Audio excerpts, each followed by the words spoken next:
Akij food and beverage লিমিটেডের স্বেচ্ছাচারিতার কারণে পানিবন্দী কয়েক হাজার মানুষ। চট্টগ্রাম সীতাকুণ্ড উপজেলার ৮ নং সোনাচুরি ইউনিয়নের ৫ নং ওয়ার্ডের ফুলতলার পশ্চিম পাশের ওয়ার্ডে প্রায় ২ থেকে ৩ হাজার মানুষ আজ ৯ দিন যাবৎ পানিবন্দী। গত বছর ৩ আগে পানি নিষ্কাশনের একমাত্র উপায় ছিল আকিজ ফুড অ্যান্ড বেভারেজের বর্তমান নির্মাণকৃত ওয়ার হাউজের ভূমিটুকু। আকিজ ফুড অ্যান্ড বেভারেজ সে জমি ক্রয় পরে মাটি ভরাট করে নির্মাণ করেন তাদের বর্তমান ওয়ার হাউস, রাখেননি তাদের পানি নিষ্কাশনের কোনো সুব্যবস্থা, যার ফলে ভোগান্তিতে এলাকার প্রায় হাজার খানিক মানুষ। গত ২ বছর যাবৎ তাদের পিছনে এইসব বিষয় জানানো হলেও তারা পানি নিষ্কাশনের কোনো সুরাহাই করেননি বলে অভিযোগ এলাকাবাসীর। সামান্য বৃষ্টির পানিতে জলাবদ্ধতা বারবার আকিজ ফুড অ্যান্ড বেভারেজ লিমিটেডের কর্মকর্তাকে জানানো হয়, যার প্রতিকার এখনও এলাকাবাসী পাননি বলে ক্ষুব্ধ এলাকাবাসী। আজ প্রায় ৯ দিনের মতো এলাকা জলাবদ্ধতা, ২,০০০-এর বেশি মানুষের ঘরে জলাবদ্ধতার পানির বসবাস, সংখ্যায় শিশু কিশোরের মাতা পিতা। আকিজ ফুড অ্যান্ড বেভারেজের পাশে বাইতুল আমান জামা মসজিদ ও বাইতুল আমান নুরানি মাদ্রাসা। হাঁটু সমান পানির কারণে অনেক মুসল্লি নিয়মিত মসজিদে আসতে পারছেন না, সেই সাথে ব্যাহত হচ্ছে মাদ্রাসার শিক্ষা কার্যক্রম। মাদ্রাসা শিক্ষকদের মধ্যে সামান্য বৃষ্টিতে জলাবদ্ধতার সৃষ্টি হয়, যার কারণে মাদ্রাসার ছাত্রদের হাঁটু পানির মধ্য দিয়ে মাদ্রাসায় আসতে হয়। অনেকেই পানিতে পড়ে সম্পূর্ণভাবে ভিজে যায়। এই ভিজা কাপড়ে তো আর ক্লাস করা সম্ভব না। তাছাড়া অনেক মা বাবা সন্তানের নিরাপত্তার কথা ভেবে হাঁটু সমান পানিতে ছাত্রছাত্রীদের মাদ্রাসায় পাঠাতে চান না। আমরা লিখিত ও মৌখিকভাবে আকিজ ফুড অ্যান্ড বেভারেজের ম্যানেজারকে বিষয়টি অবহিত করেছি, কিন্তু এখন পর্যন্ত তাদের নিরাপত্তা আমাদের হতাশ করেছে। আমরা আকিজ ফুড অ্যান্ড বেভারেজের কর্তৃপক্ষের দৃষ্টি কামনা করছি, অবিলম্বে এলাকাবাসী ও শিক্ষার্থীদের কথা বিবেচনা করে পানি নিষ্কাশনের ব্যবস্থাটা করে দেওয়া হোক।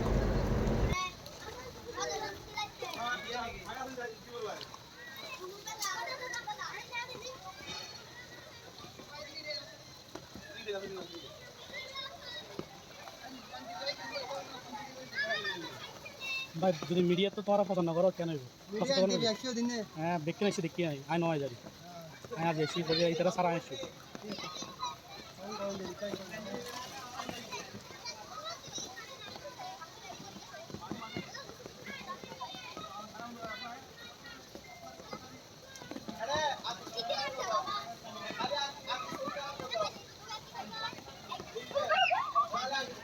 আস্তে আস্তে আস্তে আস্তে আস্তে আস্তে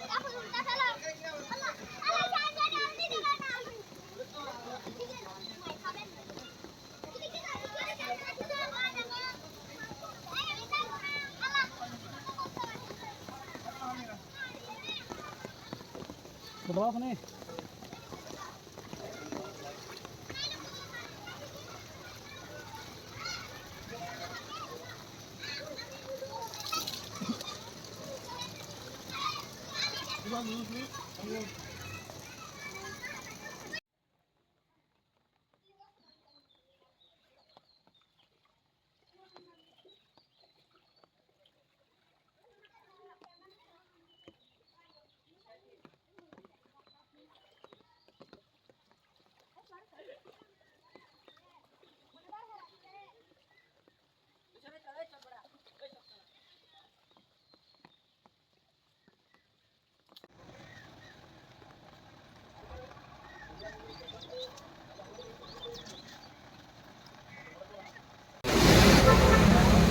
আসলে আমাদের কালাকালী সড়কটা দীর্ঘদিনে মানুষের যাতায়াতের স্থল ছিল।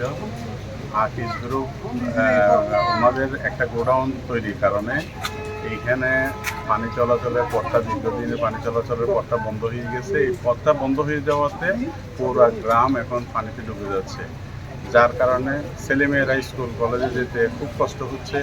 সাথে সাথে মাদ্রাসা, আমাদের এখানে একটা বাইতুল আমান নুরানি মাদ্রাসা আছে, এই মাদ্রাসায় ছেলেমেয়েরা যেতে পারতেছে না, শিক্ষা কার্যক্রম ব্যাহত হচ্ছে এবং মসজিদে মুসল্লিরা পর্যন্ত যেতে পারতেছে না।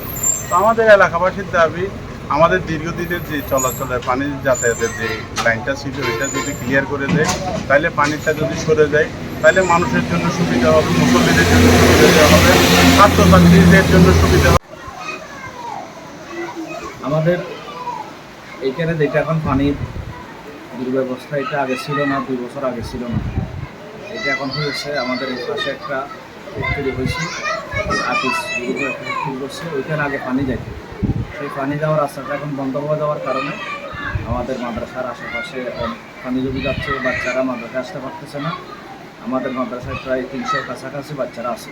আজকে এক সপ্তাহ ধরে বৃষ্টি যখন শুরু হয়েছে, এই পানির কারণে আমাদের মাদ্রাসার অনেক বাচ্চা অনুপস্থিত। এভাবে হলে আমরা মাদ্রাসা 2 দিন বন্ধ দিয়ে দিয়েছিলাম। এখন দেখি মাদ্রাসার মধ্যে বাচ্চারা আসতেছে না। এই বাচ্চারা এই পানিগুলো, খারাপ পানিগুলো ব্যবহার করতে করতে বাচ্চাদের পায়ের মধ্যে মানে বৃষ্টির মতন এরকম দেখা যাচ্ছে। তো অভিভাবকরা মাদ্রাসার বাচ্চাদেরকে করাই দিচ্ছে।